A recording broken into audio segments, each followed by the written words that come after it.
গোপালগঞ্জে আজকে এনসিপি সমাবেশ ছিল, আর সেখানে আমাদের বিপ্লবীদের উপর হামলা হয়েছে, গাড়ি মহড়া হামলা করেছে, টিয়ারশেল ছুঁড়েছে, গুলি ছুঁড়েছে, মঞ্চ থেকে চেয়ার নিয়ে মঞ্চ ভাঙচুর করেছে, মঞ্চে চেয়ার নিয়ে এক জায়গায় গোল করে আগুন ধরিয়েছে।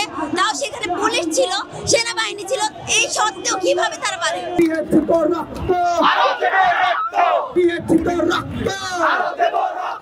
আওয়ামী লীগ হচ্ছে একটা সন্ত্রাসী দল। ইতিপূর্বে তাদের সন্ত্রাসী কর্মকাণ্ড আমরা দেখেছি, এখনো হচ্ছে তারা সেটাই বারবার দেখাচ্ছে।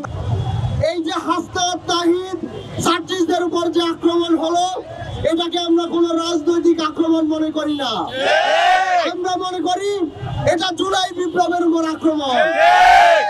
এই আক্রমণের সাথে যে নিষিদ্ধ ঘোষিত সন্ত্রাসীরা জড়িত ছিল, অবিলম্বে তাদেরকে গ্রেফতার করতে হবে।